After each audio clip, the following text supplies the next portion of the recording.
Ilang taong ka nung nagkaroon ka ng asawa? 17. Sa murang edad na 17 anyos ay nagkaroon siya ng maagang pamilya at alin nga ba yung mga bagay na pinagsisihan niya? Kailan ito nagsimula na talagang pinagsisihan mo yung mga bagay na yun? Nung nakilala ko po yung Diyos, yung sisimba na po talaga ako sa church. Parang pamana niya sa akin na makapagtapos kahit grade 12 lang pag-aral niya kami. Tapos hindi ko po nabigay sa kanya na dapat sa kanya.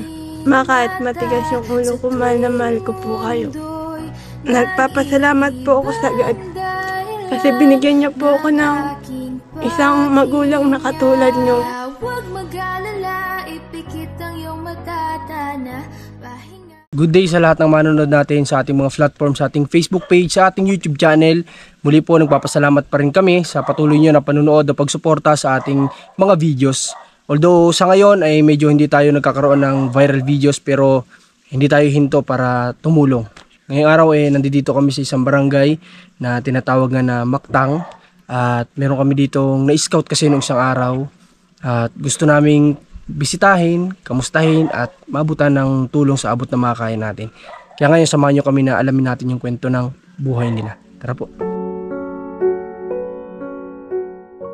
Okay, so andito tayo ngayon sa bahay nila. Ano nga pangalan mo? Lira po. Nila Lira. Si Lira ilang taon na? 20 po. 20. Okay. Itong bahay na ito sa inyo na ba talaga ito? Opo. Itong bahay na ito. Itong lupa na pinagtitirikan, kanino ito? Sa kapatid ko po. Sa kapatid mo. Kahit pa paano, ito namang lupa ay wala silang problema dito sa tinutuluyan nila. Okay, itong bahay ninyo sa nakita ko kasi, bagong gawa. Kasi yung pawid na nagsisilbing dingding nila, medyo bago pa, nag-green pa siya. So, mga ilang buwan na ito, itong bahay nyo? Mga 3 linggo po siguro. Ito? May 3 linggo pa lang ito? Matagal na po kasi ito nakatayo kaso di po natatapos at wala pong magagawa. Matagal na yung mga poste niyan, matagal nang nandyan. Tapos medyo natagalan lang itong pagbuo nitong mga dingding. Nung mga oras na hindi pa ito okay, saan kayo nakatira? Diyan po, sa bahay. Okay, ano mo yung nakatira dyan? Mama ko po. Mama mo, okay. Si Lira ay may asawa na po siya. Na gusto ko malaman, ilang taong ka nung nagkaroon ka ng asawa? 17. 17? Tapos nung nagkaroon ka ng anak, kasi sila ay ilan anak niyo? 2 po. 2. Bali, nagkaanak ka ay ilang taong ka? Nung 17 na yon. 17 years old. So, ibig sabihin, mga ano ka nun sa pag-aaral? 18. Hindi, anong grade ka sa pag-aaral nun? Ano po baga po nung Nung 17 years old ka, na mag-asawa ka, grade 10? grade 10 ka. Okay, so grade 10 pala siya nun. Parang wala pang K-12 nun? Meron na. Meron na. Okay, so Ano lang po yung modular? modular. Okay. So, nung time na yon na nagka-baby kayo, paano yun? Paano mo na pagsasabay yung pag-aaral, pagpasok? Tinutulungan naman po ako ng mama ko. Mama mo tumutulong sa iyo. Nung time na yun, nasa ng asawa mo? Nagtatrabaho po. Anong naisip nyo naman at maaga kayo nag-asawa? Pandemic po nun ay parang wala din po sa plano. Ganun, pero mag-boyfriend na talaga kayo nun? Pwede mo ba kaming kwentuhan? Ano yung nangyari? Ano yung pinagsimulan hindi naman kayo dumating sa point na umalis kayo dito? Hindi naman, wala namang ganun. Wala po. Hindi naman kayo umalis dito sa lugar na ito. Wala ka namang tampo sa magulang mo? Wala naman po. Matigas lang po talaga yung ulo ko. Anong mga oras na yon? Okay, anong naisip mo nung nagka-baby kayo, na nakabuo kayo? Mahirap po pala. Mahirap ang magkaroon ka agad ng anak sa murang edad. Pero nung time na yon, dumaan ba sa iyo nagsisika? Hindi naman. Minsan po. Naiisip mo? Opo, minsan. Bakit mo naisipan minsan na nagsisika na dumating ganon, na nangyari yun? Ba't ano bang plano mo dapat sa buhay? Para po plano ko po talaga mag-teacher Gusto mo maging teacher sana talaga? Kaso dumating nga po yun. Grabe nun. May mga pagkakataon kasi talaga na hindi natin inaasahan na nangyayari sa ano natin, sa buhay natin. Pero yung mister mo naman, sa ngayon anong trabaho niya? Construction worker po. Saan siya nagtatrabaho? Sa Maynila po. Sa Maynila. Okay. Parang nabalitaan ko pa nga, parang kung ano yung bigayan dito sa probinsya, yun din yung naging pasahod sa kanya doon. Totoo ba yan? Grabe, ano? Kasi dapat kapag Manila po, alam naman natin yan, Manila rate na dapat yan. Kaso nga lang, ang nangyari dito, si Lira, yung asawa niya ay paras din ng rate dito sa Bicol yung ibinigay na sahod sa kanya. Ang ano lang pinagkakaiba lang po dun sa Maynila, talaga pong saktong linggo pinapasahod na po talaga sila. Dito po ay minsan po bali. Minsan delay pa. Ganun. Kahit pa paano, nakakatulong sa inyo yun. Opo. Ngayon, Lira, sa dalawa mong anak, ilang taon na yung bunso mo? 3 taon pa lang po. Yung panganay, Yun po, 3 taon pa nga lang po. yung panganay, yung magtatatlong taon, yung bunso, 10 months pa lang po. 10 months pa lang. Bakit naisipan nyo na sundan ka agad yung anak nyo? Ano po kasi hindi rin po namin pinano yun ay. Hindi nyo pinlano. Talaga po dapat pagtapos ko po ng grade 12 mag-aaral na po ako. Magtatrabaho na po ako. Ay kaso nga po nabuntis. Siguro, di kasi natin alam kung ito yung will sa atin ni God, di ba? Minsan di natin alam kung ito talaga yung will sa atin ni God na magkaroon na tayo ngayon ng pangalawang anak, di ba? Kasi hindi naman natin masasabi yan na kasi blessing yan ay. Blessing yan from the God. Kaso nga lang, may mga pagkakataon minsan na napapaaga pakaramdam natin, pero siguro yun talaga yung will ni God, di ba? Oh, wala naman sa edad yan. Kung si asawa nga ni Abraham, napakatanda na pero nagbuntis pa, di ba? Wala sa edad. Kapag will ni God, talaga mangyari, di ba? Kaya yung gawin nyo na lang positive yung iniisip nyo na wag nyong isipan ng negative na kumbaga parang kaya nagsisika. Isipin mo na lang will ni God yun. Ang kailangan nyo na lang pagsikapan. Na mabuhay sila. Sa ngayon, ikaw, anong trabaho mo dito sa inyo? Wala po. Taga-alaga lang po ng baby. Taga-alaga ng baby. Okay. Pero kumusta yung pagiging ina sa dalawang anak? Ayos na po kahit minsan nakakapagod. Nakakapagod din. Dahil na nga po nagsasabi, payat ko na daw. Ano daw sabi ng ibang tao? Payat ko na daw. Okay. Ito bang baby mo, nagbe-breastfeed ba sa'yo yan? Kung makikita ninyo, lahat ito binubuo lang to ng ng pawid na dingding. Tapos dito makita niyo yung nila, wala silang gamit pa sa ngayon talaga. Kumbaga parang alam niyo yun, nagsisimula pa lang sa buhay. Parang ganun pa lang yung nila dito, sitwasyon nila dito. Wala nga silang lagayan ng damit. Ang damit nila nakikita ko nandito nakalagay lang sa may taas dito. Tapos ito may munting electric fan lang sila para sa mga bata. Kasi isang kwarto lang ito. Wala nga kayo dito makikitang lamesa.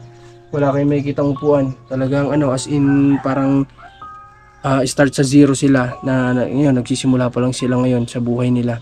Ano yung sa tingin mong di mo makakalimutan na dumaan sa buhay nyo na talagang halos dumating na yung parang papaiyak ka na sa sobrang hirap, yung mga ganung bagay? Pwede mo ba sa amin i-share? Na barangay po si yung asawa ko po. Bakit? May lumapit pong bata na lagi niya pong kalaro. Parang inanuhan niya po yung parang inano niya lang. Tapos may sugat pala yung Yung bata?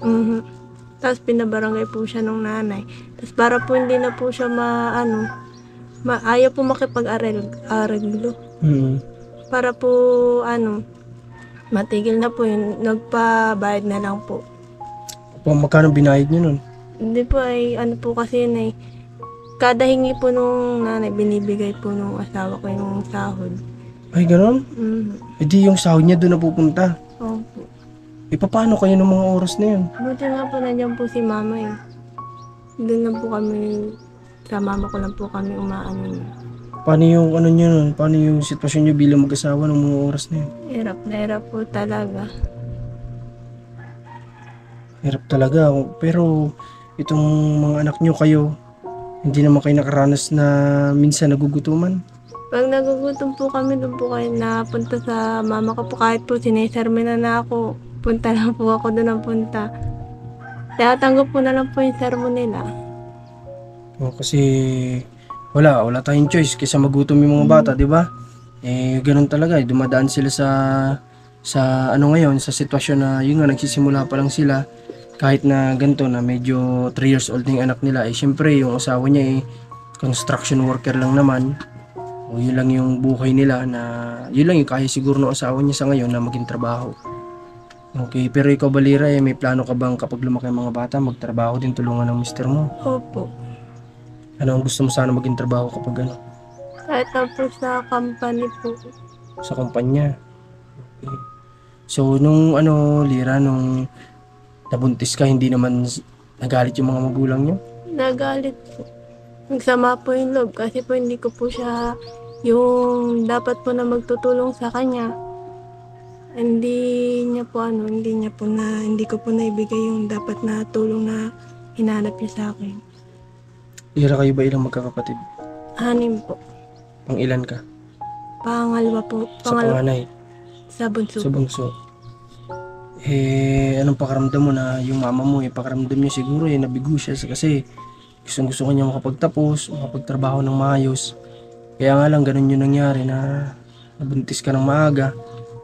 Ano sa tingin mo ano yung reaction niya nung mga oras na yun? Umiyak ba siya? Opo. Kahit umiyak po siya tapos darang nag-iinom. Ay, ganun? Naman ang loob. Kumbaga parang, alam mo yun, yung parang broken hearted na parang sirain niya yung buhay niya kasi nabigo siya sa isang bagay na ganun. Kagaya nga kay Lira, nabigo siya na, pakaramdam niya, nabigo siya na mapagtapos at makapagtrabaho na maayos yung anak niya. Pero ikaw, kumusta naman nung nakikita mo yung mama mong ganun? Rin po, mahirap din po. Yung plano niya sa amin na magandang hindi, nabigay niya naman po sa akin yung yung parang pamana niya sa akin na makapagtapos kahit grade 12 lang, pag-aral niya kami. Tapos hindi ko po nabigay sa kanya na dapat sa kanya. Kasi may binubuhay na kung ano. Nung pinag-aaral kayo ng mga magulang niyo, ano yung trabaho nila nun?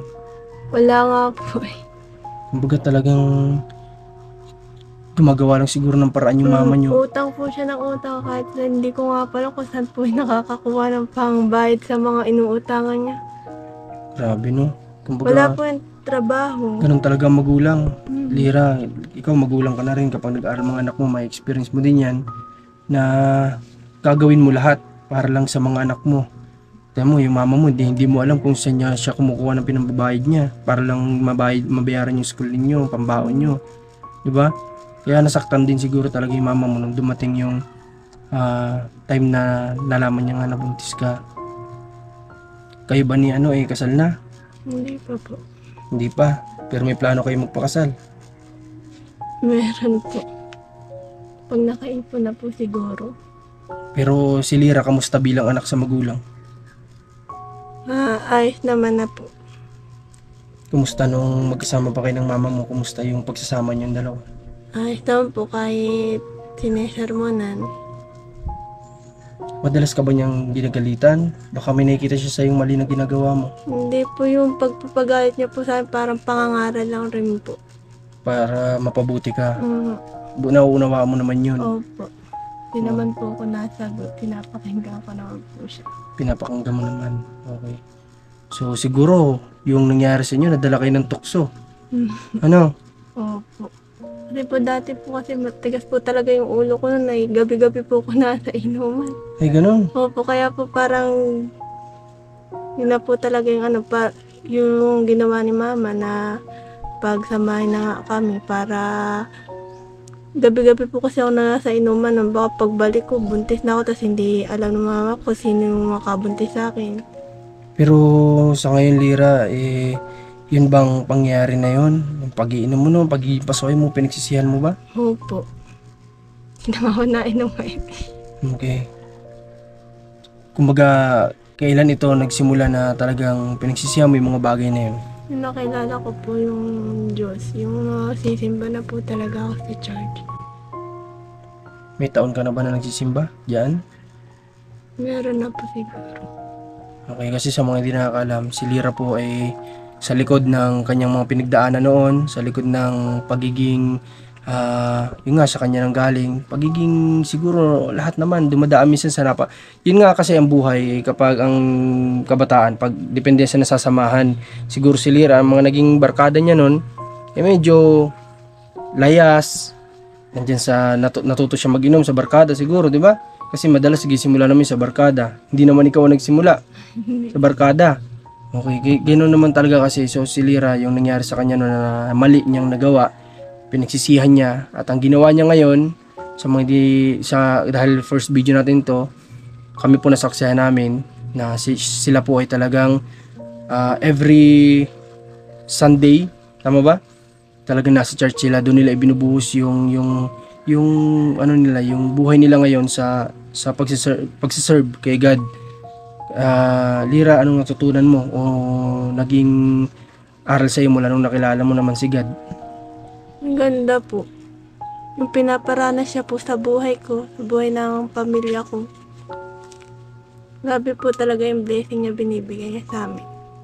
Kumbaga, yung palang hindi nagkakasakit yung mga bata, Opo. blessing na yun. Blessing po yun. Kasi po, dati po, maglakad-lakad lang po kami dyan. Pagbalik na dito, may sakit na po yung panganay namin. Pero mula nung ganun na yung ginagawa nyo, nagsiserve kayo kay God, talagang malayo na sa sakit ng mga Malayo bata. na po talaga. Yun siguro yung pinupoint ni Lira na talagang yung palang blessing na talaga yun. Kahit kaninong tao, hindi kayo magkasakit sa araw-araw niyong pamumuhay. Napakalaking blessing nun. Okay. Lira, gusto ko sana, nasan ba ang mama mo ngayon? Nasa ano po ngayon, nandun po yun sa Ilaya. Sa Kasi- Puro 4 po. Okay. Nagdadanawan. Okay. Lira, kasi ako minsan, kapag ganito, hindi ko alam kung open ka sa mama mo, open ka ba sa mama mo? Marahil hindi. Po, marami po. Lira, gusto ko lang sana ay magsilbing way yung camera namin. Gusto ko sana, kung ano yung gusto mo sabihin sa mama mo, sabihin mo sa camera namin. Ano yung nararamdaman mo na kung gusto mo humingi sa kanya ng paumanhin, hindi mo masabi sa kanya ng personal, gusto ko sabihin mo sa pamamagitan ng camera namin, Lira. Kahit matigas yung ulo ko, mahal na mahal ko po kayo. Nagpapasalamat po ako sa God. Kasi binigyan niyo po ako ng isang magulang na katulad niyo. Na kahit na pasaway ako, iniintindi niyo pa rin ako. Hindi niyo po talaga kami kaintiisin. Kahit na grabe na yung mga ginagawa namin. Maraming salamat din po sa pagtulong niyo sa araw-araw sa amin. Na dahil niyo po dalawa ni Tito, maraming salamat po.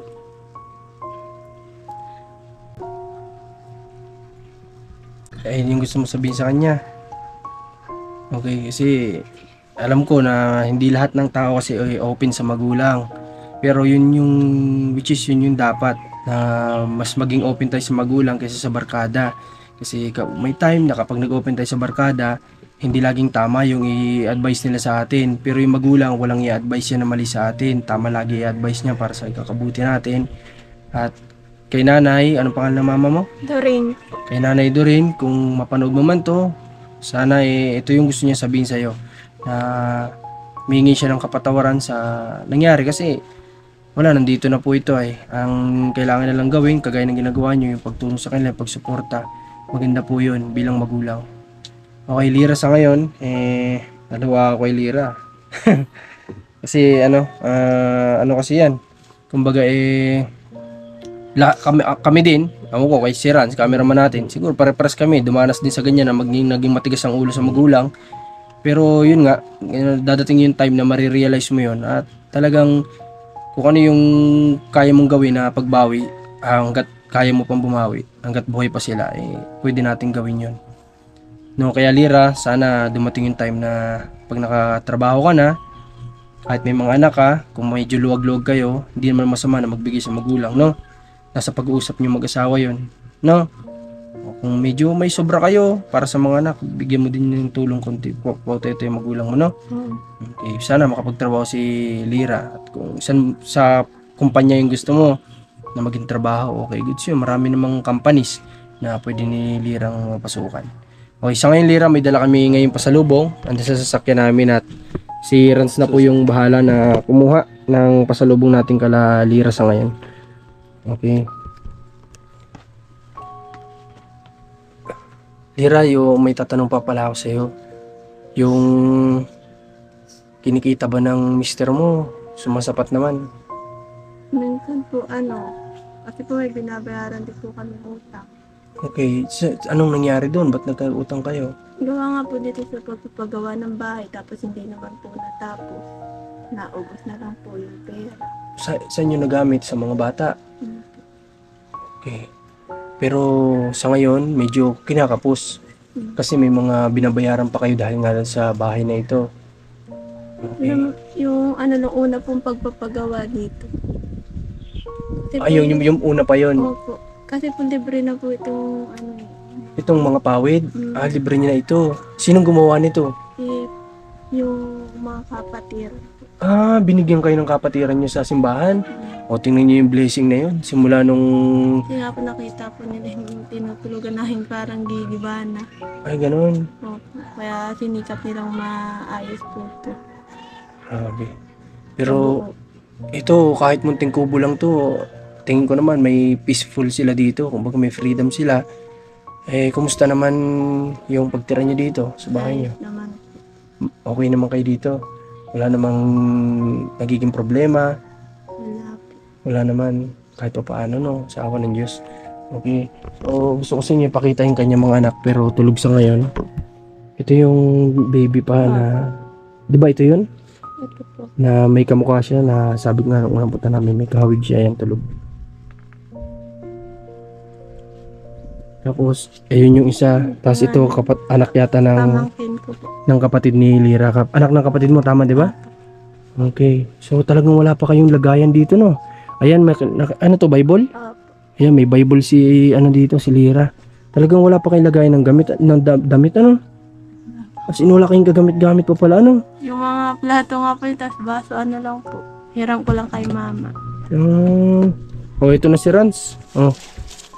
May dala kami dito, Lirang, isang sakong bigas. Lagyan mo dyan sa gilid. May dala kami, Lirang, isang sakong bigas. Sana, paano sa munting blessing na ito, sana makatulong sa inyo, no? Okay. Salamat po. Wala ka naman. Malay mo, dahil nga sa pagsisimba mo, kaya dinala kami ni God dito, di ba? Opo. Naniniwala ka doon? Opo. Ha? Kaya isa ito sa, di ba, mayroon kayo sa church niyo yung pagpapatotoo, yung mga ganon.